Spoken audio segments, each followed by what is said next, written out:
어, 빡시디 빡신 이 시리즈입니다. 자, 산업자본주의 이제 자본주의가 본격적으로 시작되던 시점 전후로 이야기를 하도록 하겠습니다. 산업혁명 시기죠. 빅토리아 시대 1편입니다. 2편이 있다는 뜻이에요. 여기서는 그냥 세계관만 이야기를 할 겁니다. 자, 어릴 때 제가 이 만화를 봤어요. 재밌게 봤었는데 디테일 변태적인 만화였는데 나이 들어서 보니까 더 디테일이 변태예요.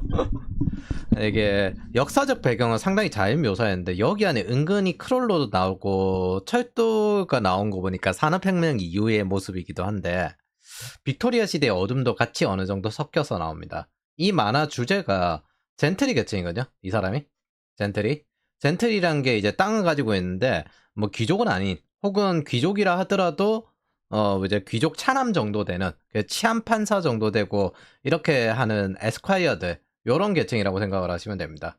요 집안이 근데 상인 계층의 젠트리 계층이에요. 요 집안이 돈 떨어진 귀족 가문과 결혼하기로 되어 있습니다. 이렇게 서로 젠트리와 귀족들이 명예와 돈을 교환을 했거든요. 그래서 젠트리는 명예를 얻어서 신분을 상승시키길 바라고 귀족 가문은 돈이 필요했고 근데 이 아들놈의 새끼가 이 메이드랑 눈이 맞았어요. 그래서 낭만적인 사랑을 추구한다는 스토리입니다. 프랑스 같은 경우에는 제가 전편에 간편하게 넘었던 이유가 저출산되면서 이미 핵가족화 되었습니다. 이거는 산업혁명하지 못한 프랑스 입장에서는 대가족을 여전히 이루는 독일이나 영국한테 당연히 힘으로 밀릴 수밖에 없죠. 예를 들어 독일이나 영국 하층민들은 뭐 기본적으로 5명에서 8명 정도 나왔는데 프랑스는 그 당시에도 2~3명씩 나왔으니까. 그래서 시점을 1700년대 후반에서 1800년대 빅토리아 시대로 이제 한번 가보면은 요 당시 세계관은 일단 신교가 퍼졌죠. 신교는 구교와 달리 목사도 결혼을 합니다. 루소파의 장자크 루소인가? 예, 마르틴 루터가 제가 알고 있는 카타리나랑 수녀랑 결혼한 걸로 알고 있거든요. 세상에서 제일 유명한 카타리나라는 이름이죠. 지금은 롤에서 더 유명하겠지만. 그래서 결혼 자체를 도덕적인 의무로 정당화했습니다. 이러다 보니까 상대적으로 독일과 영국 인구가 증가할 수밖에 없어요.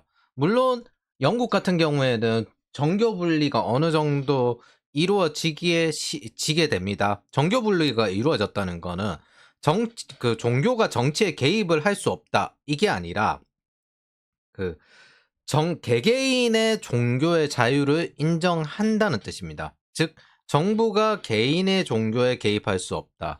그래서 영국에 보면 신교도 성교도 성공회도 있고 루터교도 뭐 섞여 있고 퀘이커 교도도 섞여 있고 이민자를 많이 받았으니까 이렇게 막 다양하게 섞여 있어요. 근데 그렇다는데 이쪽이 각각 공동체를 따로 또 형성하고 있기 때문에 결혼을 하려면은 뭐 낭만적 사랑관을 추구해가지고 내가 뭐 다른 유태인 종교도 뭐든 가지고 있는데 결혼을 하려면 종교에 대한 개종을 했어야 됐습니다. 그래서 하나를 선택하면 반대쪽도 포기해야 하는 입장의 그런 집속주의 시대였어요. 그나마 이제 과거 르네상스 시기보다 좀 더 감정 표현에 자유로워지기도 했고 유럽 대륙 같은 경우에는 나름 이제 중산층들은 낭만적 사랑관을 자유롭게 가졌던 모습이 들리긴 하는데 여전히 주류는 이제 부모들끼리 서로 정해서 결혼을 하는 친인척 네트워크 중매 결혼을 해가지고 거기서 과거에는 그냥 바로 살아라 이거부터 시작을 했지만 이제 약혼 상태에서 서로 데이트도 좀 하고 그렇게 만남을 이어가면서 하는 시간을 주는 정도 그 정도까지는 인정해주는 방식이었습니다. 그러나 결혼 자체의 목적은 이제 경제적 네트워크였죠. 그래서 낭만적 사랑관과 엄격한 성통체가 함께하는 체면과 허세의 시대입니다. 요 시대가. 자, 요거 한번 보시면 이제 시대의 상황이 어느 정도 이해가 되실 건데 르네상스기에 줄어든 흑사병 이후 이제 줄어든 르네상스 기간 동안 고기를 먹기 시작했다는 거예요. 그래서 영국의 국민 음식화가 되어가지고 로스트 비프가 나왔다. 이거를 이제 일요일날 이제 만들어 놓고 그 다음에 교회를 갔다 와서 그거 큰 고기를 잘라 먹기 시작하면은 썬데이 로스트 비프가 되는 거죠. 1700년대 초중반부터 다시 인구 압박이 시작이 됩니다. 그래서 1800년대가 되면 엄청난 인구의 빈곤 문제가 심각해지는데 어느 정도 수준이냐? 1831년 영국 인구가 1390만 명이었습니다. 근데 1901년 3250만 명이었습니다. 그러니까 인구가 어마어마하게 된 거예요. 근데 이 당시에 평균 수명이 남자 42, 여자 42. 요 제가 기억하기엔 1830년까지만 해도 남자 평균 수명 한 35세? 그러니까 이 시대가 수렵 인구가 30세거든요. 수렵 인구 나이대가 30세인데 도시화 되었다는데 35세 정도 선에서 그칩니다. 1800년대에는. 이 당시 조선이나 일본도 30대에 대부분 죽었어요. 그게 평균 수명이었어요. 그나마 40까지 올라왔다고 하면 대단히 발전된 나라인 겁니다. 이 정도니 상상을 초월해요. 근데 뭐 이거 홍춘우 박사님 글인데 요 당시에 이제 왜 영국만 실질 임금이 증가했을까 뭐 이런 것들이 있는데 결국에는 저렇게 인구가 늘었는데도 불구하고 실질 임금이 증가했을 정도 수준의 영국이 잘 나갔다는 겁니다. 나름. 이거 인구 조금 증감이 적당히 조절이 되었다면은 대영 제국이 미국의 시대가 안 왔을 수도 있어요, 진짜. 이거 나중에 조금 있다가 다음 편쯤에 설명할 건데 저거 산업이 너무 급격히 변화하니까 저때 고숙련 엔지니어들이 1850년 이후에 미국으로 많이 넘어갑니다. 넘어가면서 미국의 산업혁명을 이끌어요. 어쨌든 수렵시대의 30세인데 평균 수명이 1800년대 35세 정도로 5년 정도 늘어난 수준이다. 사실 아직 위생이나 뭐 이런 개념도 없던 시절이니까 결론적으로는 17세기까지는 고기 개량을 할 정도로 괜찮았으나 1800년대 즉 19세기 들어오면서부터는 압박이 감당이 어려워졌다. 이 정도로 생각을 하시면 되겠습니다. 그래서 시대는 여전히 중상주의 시대였고 식민지를 만들고 그 다음에 이제 용병의 시대에서 국민개방제 이제 국민국가가 되어서 너네들 다 군대에 참석해라는 방식으로 넘어가기 시작하던 시대예요. 넘어간 게 아니라 시작되던 시대. 장기적으로 노동자들이 1차 세계대전에 참석하면서부터 모든 노동자들이 본격적으로 선거권을 가진 상태에서 국민국가화 됩니다. 그래서 사실상 국민국가라 본격적으로 이야기를 할 거면은 1차 세계대전 이후라고 보는 게 정확히 맞아요. 그러나 뭐 노동자들의 선거권이 점차 확대되던 시점, 자본주의와 함께 민주주의가 확대되던 시점이라고 생각을 하시면 됩니다.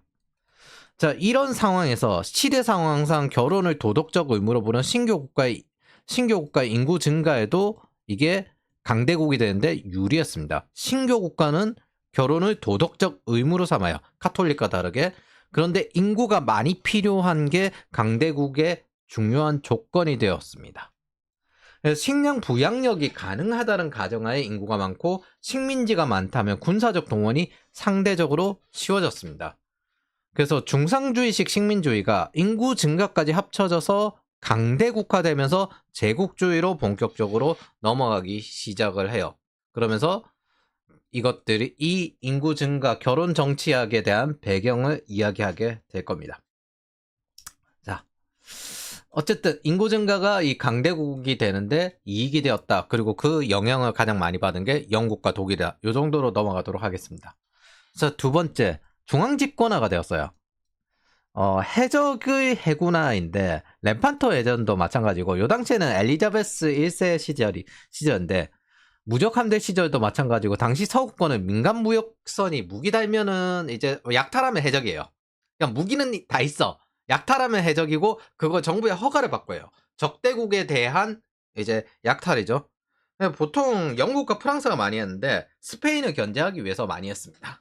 그리고 그 사략 해적으로 유명한 게 프랜시스 드레이크고 무적함대가 진군해 왔을 때 칼레 예전에서 이제 무적함대와 마주쳤던 게 이 프랜시스 드레이크입니다. 그러니까 이 당시에 레판터 해전 오스만 투르크랑 싸우는 것도 똑같고 그냥 정부 해적이 해군화되는 거예요.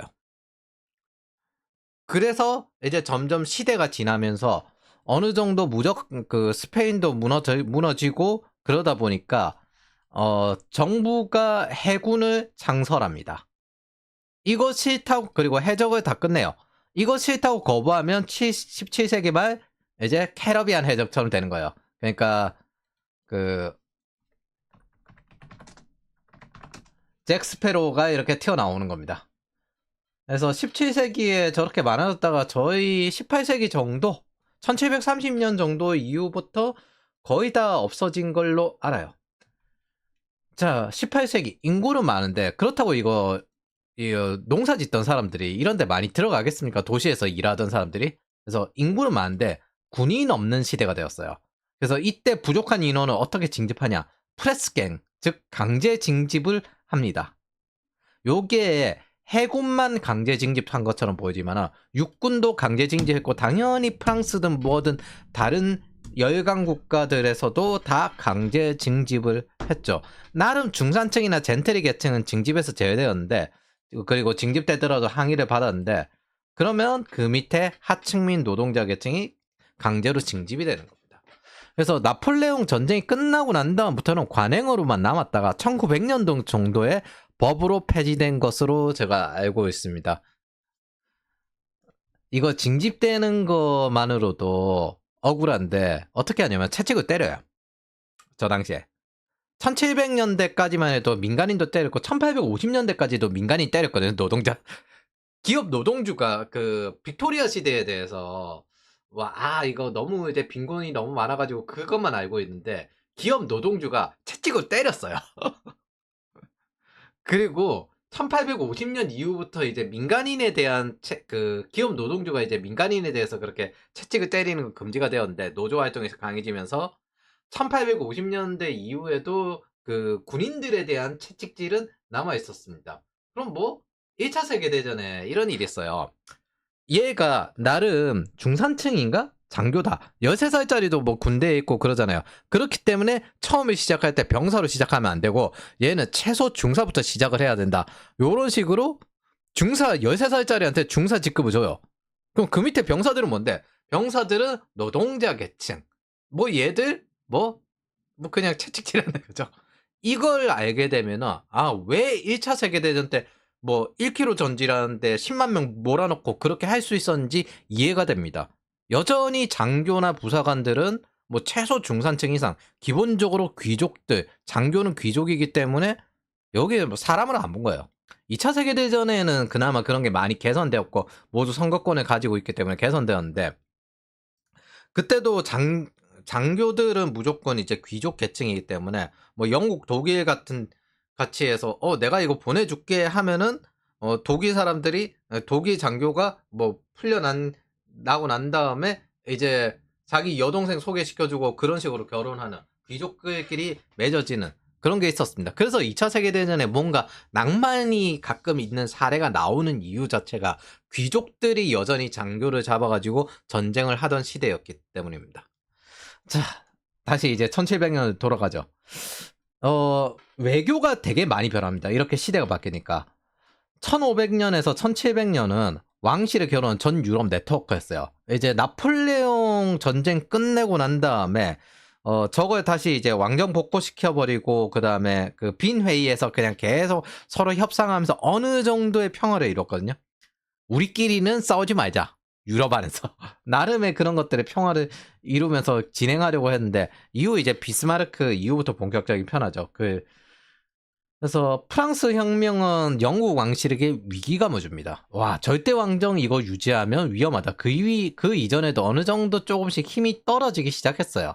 그래서 전왕들의 신뢰 하락기까지 있으니까 그냥 1832년에 부패 선거구 개혁으로 중산층 남성에게도 선거권이 포함이 되기 시작을 합니다. 요때 선거권을 얻기 위해서 뭐 학살도 어느 정도 있었고, 그래도 끝까지 해서 1832년 선거권이 통과되었습니다. 40실링 이상 토지 상속권이나 혹은 토지를 보유한 사람, 그러니까 자본주의식이에요. 그리고 자본주의가 있는 사람이 저기 돈을 여러 가지 경제적인 혜택을 얻을 수 있어요. 그래서 요거 되고 난 다음에 1837년에 빅토리아 여왕이 등극합니다. 국가 내에서 어느 정도 자기 위치를 조정했어야 됐어요. 그러면서 상징화되는 걸 택합니다. 뭐 혁명 당하는 것보다는 상징화되는 게 낫겠다. 그래서 여기 의회의 여러 가지 권한을 이양하고 정치적 중립을 지킵니다. 그리고 도덕적인 상징이 돼요. 가정관을 형성을 합니다. 그래서 아버지 역할, 어머니 역할의 이런 모범적인 가정관, 이걸 도덕적 상징으로 포지셔닝을 합니다. 자신을. 그리고 제국 통합의 상징이며 도덕성의 권인이에요. 그 빅토리아 여왕님처럼 조신한 그런, 그리고 전통 가치를 수호하는 요런 상징적 이미지로 포지셔닝이 바뀌게 됩니다. 요것들을 하는 이유는 저 밑에 노동자 계층까지 모두 다 이렇게 가정관으로 움직여라. 이게 사실 노동자 통제용이었거든요. 일종의 어쨌든 상징적 권위 보존을 통한 생존 전략이 되었습니다. 입헌군주제의 시작이 이렇게 진행이 돼요. 나머지 뭐 이거는 이야기하지 않을게요. 굳이. 정작 이렇게 엄격하나 낭만주의 사랑감과 에로티시즘이 공존하는 위선적인 시대이기도 했습니다. 참 웃긴 게 직접적으로 못하면 있잖아요. 이게 오히려 현실에서 못하면은 문학으로 넘어가요. 문학이나 대중문화로 넘어가요. 현실에서 못하면.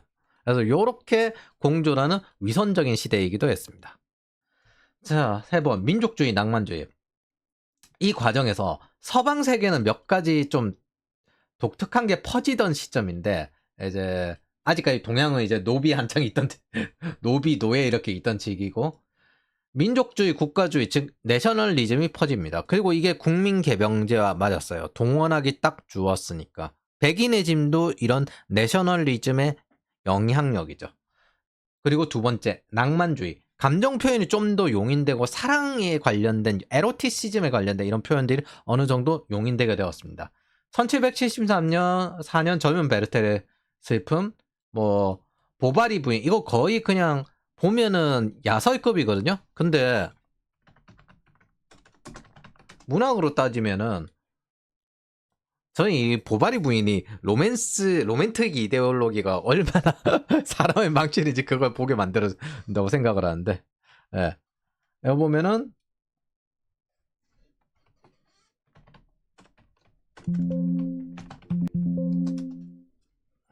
나름 이런 좀 최고의 문학책 중에 항상 꼽히는 것 중에도 하나입니다. 그리고 1814년 오만과 편견, 제인 오스틴. 오만과 편견도 있을 것 같은데. 네. 요런 것들이죠. 세익스피어가 이때쯤에 대중문학에서 재평가를 받아요. 사실 1700년대 정도에 대중예술에서 세익스피어가 훌륭하다 이야기를 했지만은 그게 본격적으로 상위 문화로 위로 올라간 건 1800년에서 1850년 독일의 이제 철학가들과 이 사람들이 세익스피어를 극찬하기 시작을 합니다. 그러면서 점차 위로 올라오면서 1850년 정도 되면 이거는 고급 문화가 돼요. 1500년대에는 셰익스피어가 살아있을 때는 도덕적 타락이다, 저급한 오락이다, 이렇게 취급을 했거든요. 이게 소재들이 보면 살인, 간통, 불륜, 왕족, 뭐 귀족에 대한 부정적 묘사, 뭐 신분질서를 해치는, 정치적은 뭐 반역, 마녀, 귀신, 뭐 이 종교적으로도 위태롭고 신분 정통성도 훼손하고 이런 각종 금기를 다 어기는 그런 소재였습니다. 근데 1800년대가 되면 셰익스피어는 영국 민족 문학의 상징이다, 이렇게 바뀌게 됩니다. 그리고 1850년 정도 되면 학교 교일에 편입되고 기본 교양이 되고 아주 고급 문화를 꼭 배워야 되는 그런 것들이 되고, 독일에서는 재상까지 했던 괴테가 찬양도 하고 그러니까 이거 갑자기 고급 문화로 바뀌게 돼요. 이게 사실 정치, 지식, 혁신, 문화조차 영미권과 대륙권이 좀 구별되는 특징인데, 영국이 철학혁명 이후부터 그 점점 발전하다가 분석 철학과 대륙 철학으로 크게 갈립니다. 그러면서 영미권의 특징이 민간 지식에서 상위로 대중화되는 경향이 커집니다.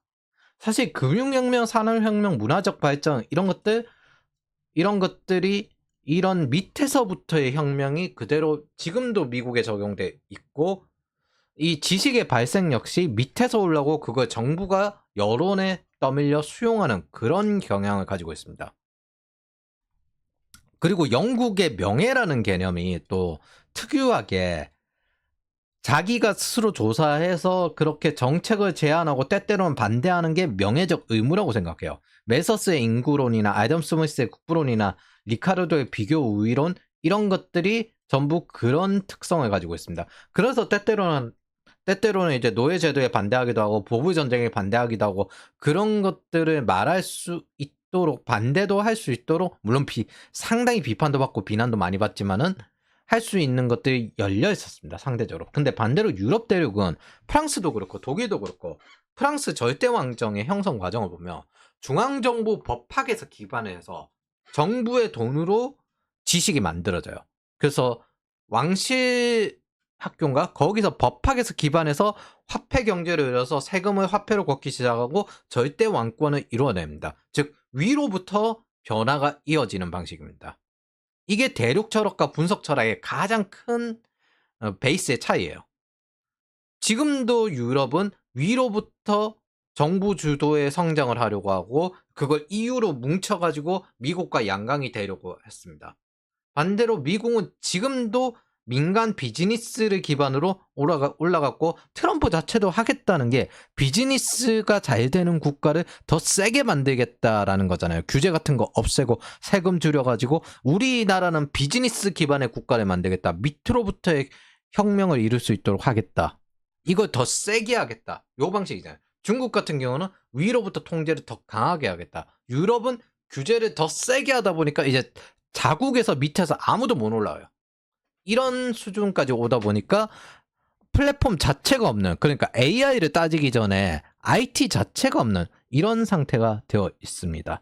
이게 각국의 철학에서 굉장히 많이 영향을 미칩니다.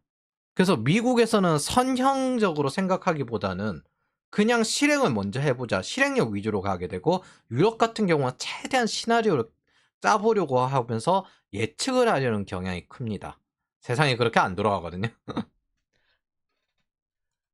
그러다 보면은 결국에는 가장 빠르게 쫓아가는 것밖에 없어요.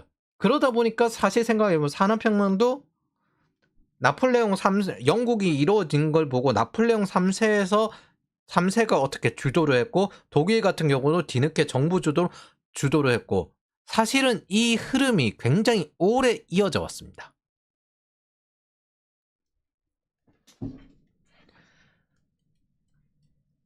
자, 그것들에 대한 설명을 한번 했고요. 자, 이렇게 하다 보니까 감정이 좀 과다가 돼요. 유럽 전체도 그렇고 영국도 그렇고 결투를 합니다. 묵찌빠 노래와 함께 오페라 리타가 알려졌는데, 저게 1841년 1841년이 원작이거든요. 폭력적이고 드세나네어 서로 살기 싫은 남편들을 소재로 한 오페라였습니다. 묵찌빠로 재밌게 나왔는데 실제로 결투가 많았어요. 미국에도 결투가 많았어요. 여자들끼리 결투도 많았고, 영국만 결투가 많았다? 유럽이고 뭐고 다 결투가 많았습니다. 전부 결투가 많았습니다. 결투 전성기예요. 결투 전성기.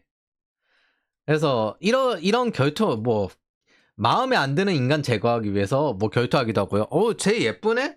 그래서 여자들끼리 결투 이런 식이에요. 평소부터 한번 손 봐줘야지 이거 생각하고 있어. 그래도 얼굴에 칼자국 하나 딱 나면은 그것도 있고, 사랑을 차지하기 위한 결투 여자들도 하고요. 길 가다가 눈 마주쳤다고 뭐 기분 나쁘다 이런 식으로 결투가 진행되기도 하고, 문제는 이 결투를 회피를 하면 사회적 도덕적인 나락이 되는 겁니다. 왜? 이 결투의 결과는 신이 정하시는 거다 라고 생각을 했기 때문에. 이러다가 안타까운 사람 하나 굽는데, 갈루아라는 사람이 있거든요. 이 사람이 대수학의 기반이 되는 걸 만든 걸로 제가 기억해요. 그래서 뭐 어쨌든, 그래서 안타까운 사람 하나 죽는데 이 사람이 몇 살에 죽었다고? 20대에 죽은 걸로 기억합니다. 사망, 학년 20세. 20세에 사랑 두고 결투하다가 이제 죽었습니다. 그래서 이걸 안 한다? 그러면 집단에서 사회적으로 겁쟁이라고 나락을 마주하게 돼요. 이 결투의 결과는 신이 정하신 거고, 심지어 유대인 차별의 방법이 결투할 권리를 박탈하는 것입니다. 유대인하고는 싸우지도 않는다. 그리고 유대인도 감히 자존심을 회복할 여력이 회복할 기회를 주지 않는다. 명예를 회복할 기회를 주지 않는다. 이런 식으로 결투할 권리를 박탈하는 것. 이게 차별입니다. 이 시대에는. 이런 사회 배경을 보면 쇼펜하우어나 니체나 보통 혼자 있어라, 야 집단 그거 신경 쓰지 마라 이러면서 이거를 회의주의라고 하잖아요. 근데 이 배경을 보면 같은 시대거든요. 회의주의라고 말하기 어렵습니다. 책들 읽어보면 이 사람들이 가끔 결투 이야기해요. 그러면 하는 소리가 남의 눈치 신경 쓰지 마, 이거 결투 좀 하지 마라 라는 말이 많습니다. 로마 그리스 시대 사람들은 한 대쯤 맞아도 별거 아니라고 여겼다. 너네가 로마 그리스 시대를 본받으려고 하는데 왜 그걸 하냐? 제발 하지 마라. 남 신경 쓰지 말고 혼자 살아라. 그게 강한 거다. 요런 식으로 표현했던 사람들이 이 사람들이들.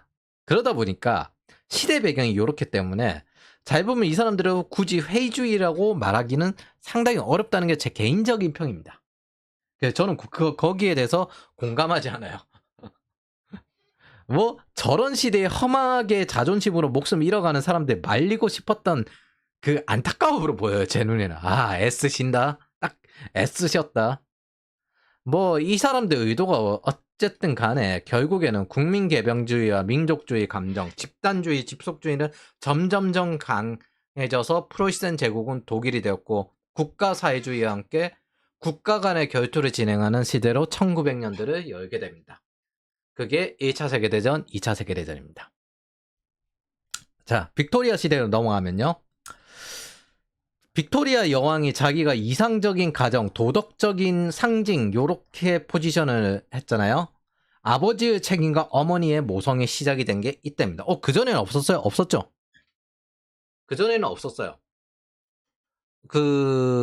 저 모리 카오루 작품 중에 이런 게 있는데, 자식이 부모 말 안 듣고 자기 원하는 사람이랑 살면은 간간히 이런 게 나와요. 그래도 나는 너를 자식으로 생각할 생각이다.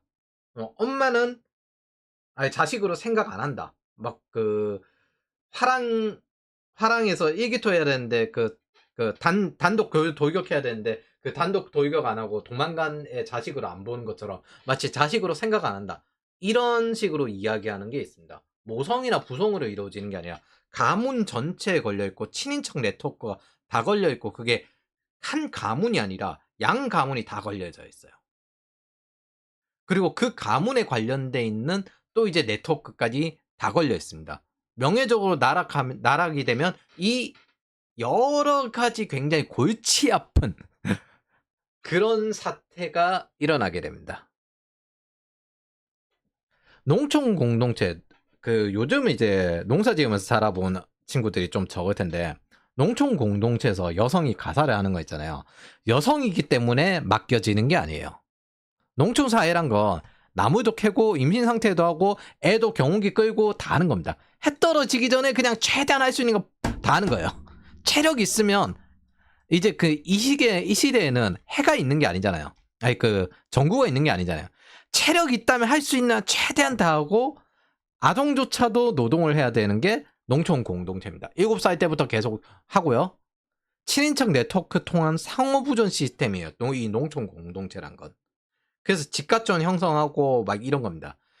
결혼은 선택권이나 거부권이 없는 강제성이 강요되고 지금도 가끔 들어보면 농촌에서 막 억지로 결혼을 강조하려는 그런 게 있는데 그게 공동체적 집단이고 도시화되어서 산업혁명화되면은 조합에서 그런 식으로 강요를 합니다. 그리고 다른 조합이랑 네가 아무리 같은 노동자라도 서로 간에 이익이 서로 상반되는 경우가 있을 거잖아요. 네가 다른 조합 여자랑 눈이 맞아? 너 배신자구나.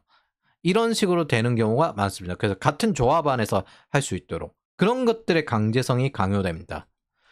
그래서 우리가 이런 걸 보면 지방 간의 행사로 결혼식을 거창하게 치르는 게 이런 것들의 영향력이에요. 인류 사이 농촌 공동체 돌아가는 방식들이 대부분 비슷했기 때문에. 그래서 과거에 90년대 보면 한국에서도 가끔 집안 어른이 결혼할 사람 정해놓고 모르는 사람과 바로 결혼을 하는 형태가 존재를 했습니다. 그리고 그 당시에 선보면은 뭐 일주일에서 한 달 만에 그 결혼하기도 하고 그랬어요. 예전에 농촌 총각 국제결혼 지원 정책에서 만난 지 일주일 한 달 안에 결혼하는 게 문제다라고 했는데 실제로 선보는 것도 그 당시에는 그런 식으로 많이 했습니다. 그 이전에 국내 결혼에서도 그런 식으로 결혼한 경우가 많았기 때문에 일단 만나서 그냥 먼저 사는 거예요.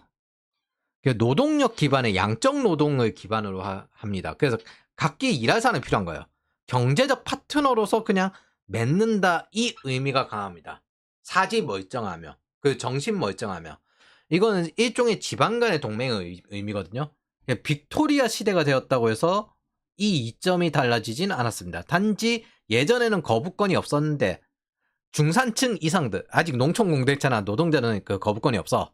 중산층 이상들 요정들에게는 그래 뭐 처음 보자마자 바로 살아라 이렇게 하는 것보다는 그래 어느 정도 약혼은 맺어놨으니까 자 둘이 교류하면서 서로 친해질 시간을 줄게, 딱 이거였습니다. 중매 결혼에 가깝습니다. 그래서 결혼을 확정한 다음에 알아가는 시간을 추가해줬다. 이것도 귀족이나 중산층 정도 되는 수준이 가능하지. 하층민은 그건 없어요. 그냥 야 빨리 나가 빨리 해. 수명이 35이란 걸 기억을 해야 됩니다. 당연히 부작용도 있죠. 부작용이 어떤 거냐면 저 엠마 만화를 좀 다시 이야기해보면 남주인공은 사교회에서 집안끼리 결혼하기로 소문이 나 있었다가 그걸 파토를 내버려요. 근데 메이드와 눈이 맞았다는 게 두 가지 문제를 만드는데, 상대 여성의 혼사끼를 망치게 됩니다. 소문 다 냈는데 헤어졌어. 상대 여성 혼사끼를 망치게 됩니다. 두 번째, 그 명예를 대단히 망치게 돼요. 두 번째, 상대 집안뿐 아니라 연결되어 있는 경제적 내 집안에서부터 상대 집안이 원수가 되고 자기 집안의 경제적 네트워크를 단절한 상태가 돼버리기 때문에 이것도 선거까지 하는 시대잖아요. 그래서 정치적 불리함까지 감수해야 됩니다. 이게 어떤 정치를 기반으로 경제적 압박이 나올 수도 있습니다. 근데 이것도 작은 문제입니다. 이게 마음에 안 드는 사람들도 있을 테죠. 제가 예전에 그 중국 왜 중국이란 거 안 적어놨지? 제가 예전에 중국 그 동영상 중에서 그런 거 본 적 있거든요. 부모가 정한 이제 결혼을 하는데 아내 될 사람 얼굴을 처음 봐요. 아내 될 사람 얼굴을 보고 난 다음에 남편이 강에 몸을 투신합니다. 그런 식의 방식이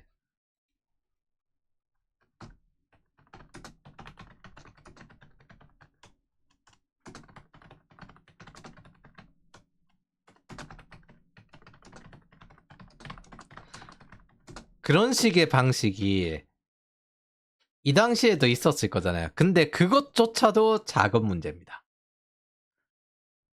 그럼 큰 문제는 뭔데? 경제적 공동체는 경제적 공동체로 깨집니다. 이 시기 보면 농촌 공동체도 깨지는 시기고요. 기업들도 당연히 급속도로 성장하니까 광산 같은 경우 폐광하고 여러 가지 산업 같은 경우도 무너지는 시대죠. 그게 자유무역과 보호무역의 싸움의 사이거든요. 내부 네트워크를 이용할 수 있는 곳과 외부 네트워크를 이용할 수 있는 곳과 그리고 조합들 간에 또 서로 간에 이제 이권 다툼이 되기도 하고. 그래서 빅토리아 시대든 대공황이든 스태그플레이션이든 마찬가지인데, 바꿔 이야기하면 결혼은 항상 그때 이혼율이 높아지고 깨져요. 그럼 이 당시에는 이혼이나 이런 게 따로 없잖아요. 노동자들의 이 농촌 공동체나 조합 공동체, 스키장 연애 같은 이 작은 곳 스키장에서 아르바이트 하는데 그 안에서 결혼하고 연애하고 하는 것처럼 이 안에서 돌아가다가 시대가 변해서 이 농촌 공동체, 조합 공동체가 무너집니다. 그리고 이 농촌 공동체, 조합 공동체가 이 공동체들이 상호 부조 시스템을 가지고 있어요. 뭐 장례도 치러주고 애 낳으면 뭐 여러 가지 지원도 해주고 그런 마을 같은 역할을 합니다. 근데 그게 더 이상 생존을 보장하지 않으면 그럼 남자는 이거 다 버리고 새로운 일자리 찾아가 버려요. 뭐? 그러면 애나 이 여자애가 있던 거 그럼 너네 친인척 네트워크에서 알아서 해. 난 간다. 어차피 자기가 선택한 것도 아니었기 때문에 버리고 가버립니다. 집단에서 의해서 떠밀리고 집단에 무너지면 그냥 다 버리고 가버려요. 근데 보니까 집단도 무너졌잖아. 그러면 그대로 크롤러가 되는 겁니다. 길바닥에서 내앉는 사람들이 되고 고아가 늘어난 거예요. 여자의 집안을 보호해줄 집단 네트워크 자체가 무너진 상태. 여성들과 고아는 크롤러라는 극빈층이 되고 미국 같은 경우에는 1850년 남북전쟁 이후 도망남편과 방란자들인 호보들이 있었어요. 요 두 가지 상황이 있었습니다. 그래서 남북전쟁이 끝난 퇴역 군인들이 집이나 일자리를 잃고 여러 가지 이제 일을 하려고 전국을 돌아다니고 서부로 넘어가기도 하고 철도도 많이 깔았습니다. 인도에서 보이는 그 기차를 불법으로 타가지고 넘어가는 그 모습보다 더 처참했을 겁니다. 그 시대니까. 그래서 불법 열차를 타면서 전국을 돌아다니면서 일거리를 찾아다니고 철도 근처 숲이나 강가에서 임시 캠프 만들어가지고 공동치서 세탁을 했습니다. 범죄를 저지르지는 않았거든요. 대체로. 오히려 적극적으로 왜냐하면 수배가 되는 것보다 일거리를 적극적으로 찾아가지고 일하려고 했어요. 근데 거주민들의 적대감은 강했고 어떤 주에서는 강제징집후 노동을 시키기도 했고 이런 사람들 상당수가 서부 확장에 기여를 했습니다. 그러다 보니까 그 당시 캘리포니아에서 남성이 9, 여성이 1, 뭐 이런 무법지대가 만들어지기도 하고 1906년 연구에 따르면 미국엔 약 50만 명의 방랑자가 있었고 1911년에는 그 수가 70만 명으로 증가했습니다. 그래서 이런 사람들이 여러 가지 편견과 차별에 대응하기 위해서 뭐 1889년에는 이제 이 윤리 강령을 만들기도 했어요. 투어리스트 유니온을 따로 형성해서 요게 이제 호보들의 모습입니다. 이게 미국이에요. 그래서 다시 영국으로 돌아가려면 이미 크롤러가 됐잖아요. 이 사람들은 어떻게 구제하기가 너무 힘들어. 그래서 강제화되었던 결혼 공동체도 깨지고서 빈곤으로 만들지 않기 위해서 이전에는 이제 경제적 파트너 개념이었는데 요거를 가정관으로 뒤집어 엎습니다. 뭐 가정관, 야 그 처자식 버리지 마. 야 경제적 공동체 그 집단 공동체 깨졌다고 해도 이 가정은 지켜. 처자식 깨지 마. 이런 걸 확립을 합니다. 야 빈곤 우리가 해결하기 힘들어. 야 끝까지 책임져서 모성 애 버리지 말고 모성 어머니가 교육 담당하고 집안의 그런 역할을 하는 여자의 역할은 이런 거야. 그리고 남자의 역할은 이런 거야. 가정 이거 버리지 마. 이렇게 해서 가정관을 형성하기 시작을 합니다. 경제적 파트너의 개념을 가정으로 바꾸어서 이게 모범적이고 도덕적이라고 모델화시키기 시작하는 거예요. 그래서 여성에게 가정의 역할이 없었다고 했잖아요. 가정에 그냥 애 낳는 거 말고는 사실 근데 애를 낳는 이유는 뭐 노동력을 형성하기 위해서. 그래서 가정의 교사라는 역할, 애를 가르친다는 역할을 부여합니다. 그 이전에 뭐였는데 7살 때부터 농촌 일 배우고 그 다음에 어디 장인들 밑에 가서 배우고 그러는 거지. 그리고 남편은 이렇게 하면서 노동력으로 강대국을 위해서 뭐 군대에 끌고 가고 뭐 하고 이런 식으로 하는 거죠. 그러면은 이제 또 요 사람들도 또 그런 게 크롤러 중에 또 이런 타입들이 있거든요. 여성이 60%에서 70%고 남성이 한 30% 정도 되는데 고아가 한 10% 20% 되는데 이쪽도 어떻게 되느냐? 군대에 갔다가 육체적 부상, 사망, 정신병, 혹여 그리고 그때 채찍도 맞았으니까 일하다가 다치는 것도 있을 테고 그렇잖아요. 그러면 이제 그런 식으로 이렇게 버려지면은 여자만 버려지는 게 아니라 남자도 버려져요.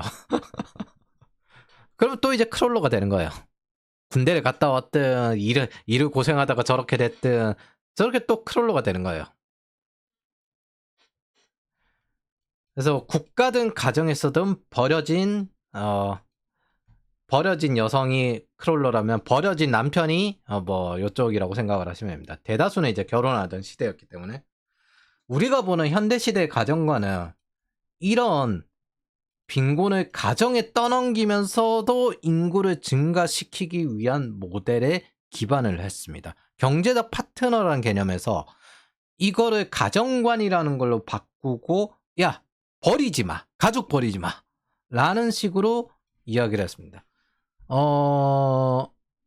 간간히 살면서 보게 되죠. 이제 버리지 못해서 어떻게 해결하지 못하는 그 집안에 술 마시고 난장 피우는 인간들 한 명씩 있는데 이걸 끝까지 버리지 못하는, 우리가 그런 가정관에 영향을 받는 건데 사실 90년대 정도 되면 버렸어요. 그냥 대놓고 어디 가서 죽든 신경 안 쓰겠다. 꽤 많았어요. 근데 어느 시점부터 가정관이 좀 더 강화되면서 그런 집안의 문제아들도 버리지 않는다라는 거에 좀 가까워졌습니다. 그래서 경제적 목적인 결혼을 신교에서는 이걸 도덕적 행위로 삼았고, 빈곤을 가정에 떠넘기 위해서 정부는 이상적인 가정관을 성립합니다. 나폴레옹이 그랬고 빅토리아 시대에 그랬고, 뭐 버리지 마. 야 경제적 파트너, 야 그거보다 더 좋은 거 하나 더 줄게. 가정관. 그러면서 낭만주의 사랑관과 어느 정도 교묘하게 잘 연결돼요.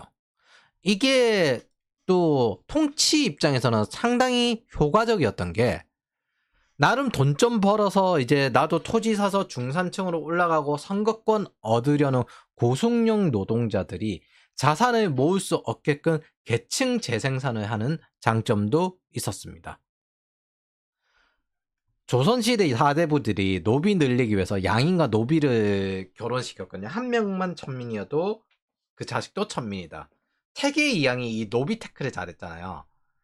이 노동력이니까 빅토리아 시대도 사회적으로 더 많이 낳도록 강조했습니다. 계층 재생산이라고 합니다. 이런 것들. 동시에 뭐 피임하려는 행위는 굉장히 도덕적으로 잘못되었다고 비난을 했어요. 엄격한 송통제야 채찍질하는 고통스러운 노동 환경, 그러면서 가정관을 확립하고 피임하려고 하면은 그걸 대단히 비난하면서 억눌린 성욕이 아이를 낳는 곳으로 가도록 그렇게 만들었던 시대입니다. 그리고 그 아이에 대한 책임감으로 더욱 책찍을 견딜 수 있게끔 그렇게 계층을 재생산하는 가정관이 이때 형성되고, 우리는 이때 형성된 가정관을 1차 세계대전 이후, 2차 세계대전 이후 지금까지 받아서 가지고 있습니다. 1차 세계대전 이후 달라진 거는 구애라는 게 탄생을 하고 데이트라는 게 탄생하고 그 방식이 달라진 것 뿐이지, 이 가정관은 신교 기반으로 개신교적인 그 모델로 쭉 전 세계로 퍼져왔습니다. 그럼 미국으로 가보면요. 미국에서는 이런 식으로 일자리를 찾아서 이 사람들이 적극적으로 일을 찾으려고 돌아다니는 사람들이거든요. 찾아서 돌아다니고 있는데도 불구하고 시어도어 루즈벨트는 테이모 아이를 놓으라는 인류 자살 추방 운동을 펼치면서 독신자들을 맹비난을 했습니다. 이런 것들을 비판한 게 멜서스예요. 귀족들이나 많이 나와라. 니들이 제일 적게 나오면서 뭘 많이 나오려고 하냐. 차라리 하층민일수록 적게 낳는 게 낫다.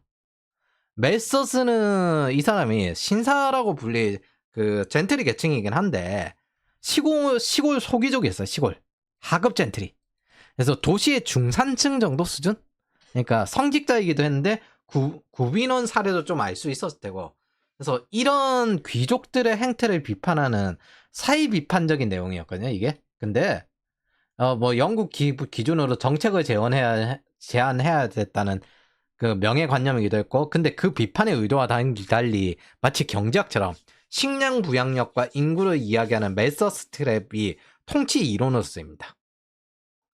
실제 멜서스의 이 주장은 1차 세계대전이 끝나고 핵가족화가 되면서 이루어지게 됩니다. 뭐 중산층이 제일 많이 낳고 귀족들이 적게 낳고, 그 다음에 그 하위 노동자들이 중산층이 되기 위해서 열심히 노력을 해서 노동자 기간 동안은 하위에 있는 동안은 안 낳아요. 그리고 중산층이 되면 이제 결혼해서 애를 낳아요. 이런 구조가 되게 된 겁니다. 실제로 특권을 가진 지배층, 귀족과 젠트리들은 자신들의 아이를 전 세대 중에 가장 적게 낳은 게 이 시대입니다. 귀족이 제일 적게 낳고요. 많이 낳으라 해놓고 중산층이 그 다음으로 적게 낳았습니다. 한 5명? 하층민이 한 8명 낳아요. 이게 사실 하층민 같은 경우는 중산층들은 보통 변호사라든지 이런 의사라든지 지식 노동자에 가까웠어요. 그러다 보니까 교육에 신경을 쓰는데 하층민 같은 경우에는 그 자녀 이끌 노동력이었거든요. 그렇기 때문에 특히나 더 많이 낳고 생존율도 너무 낮았던 시대였기 때문에 그런 것도 있었습니다. 근데 귀족은 뭐 상속을 받아야 돼요. 생존이. 상속 분할의 위험이 있기 때문에 2~3명만 낳았습니다. 그래서 이 각각의 생존 모델이 다르게 돌아갔기 때문에 각각 다르게 대응을 했는데 귀족일수록 가장 적게 나왔습니다. 즉 말 그대로 이야기하면 출산을 도덕적 가정과는 중산층과 하층민 통제를 위한 방식이었어요. 저걸 제일 강하게 준수한 쪽이 어디냐? 중산층이에요. 왜 중산층이 제일 강하게 준수했냐? 귀족 흉내 냈거든요. 근데 귀족과 젠트리들은 그렇게 살지 않았습니다. 제가 대다수 국가가 강대국과 선진국 이 축에 존재한다고 했죠. 대다수 통치자는 기업의 매출이 증가하길 바라지 특권이 증가하니까 직원의 임금이 증가하길 바라지는 않는다고 했습니다. 1800년대 당시 노동자의 수명은 30세에서 40세로 올라가던 시기였습니다. 영국에 일자리가 없는데 인구가 이렇게 늘어요. 근데 이럼에도 실질 임금이 올라간 영국은 대단했으나 동시에 1800년대 후반은 외국으로 이민 가는 사람들도 제일 많았고 사실 영국 자체도 캐나다, 호주, 남아프리카 공화국, 뉴질랜드 이쪽으로 그냥 뭐 많이 보냈죠. 그래서 빅토리아 시대를 현대 버전으로 보고 싶으면 중국을 보면 됩니다. 요 시대가 디플레이션 시기거든요. 그러다 보니까 정기적으로 일자리가 없어요. 그리고 지금 현재 우리가 지금 보고 있는 중국 2022년부터 이어져 온 중국이 디플레이션으로 계속 고생하고 있죠. 실시간으로 임금이 줄어가요. 분명 인구 압박으로 일자리와 식량 불량의 어려움을 겪고 있는데 일자리는 부족하다 못해 이제 박사 따도 취업을 못하는데 실시간 임금이 계속 줄어들고 있어요. 스탠퍼드 박사 농촌 공무원 되었다.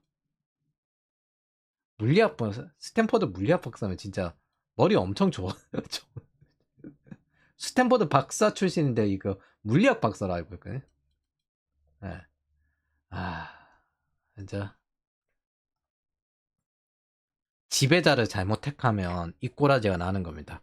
아무리 부정해도 사실상 지도자라고 부정을 해도 결국에는 지배자는 지배자입니다. 어떻게 끌어내릴 수 있느냐 그게 중요한 거지. 그래서 얘들이 똑같이 식민지 작업을 했죠. 아프리카처럼. 여기 가서 전부 다 하는 거 뭐 누가 해요? 중국인들이 가서 건설을 다 하잖아요. 일자리가 는 게 아니고. 그래서 요즘 반중 여론이 아프리카에 퍼지고 있습니다. 21세기에 식민주의 하고 있어요. 거기다가 제국주의 하려고 하고 뭐 집중 투자, 무기 집중 투자해가지고 군함 경쟁 일으키고 군함 경쟁 일으키고 이제 한번 전쟁 일으키려고 하고 있어. 그래서 현대판 빅토리아 시대가 중국입니다. 산업혁명 이때는 그래도 이 시대의 제일 선도적인 제도였고 그래도 제일 빠르게 개선되고 있는 나라였거든요. 나름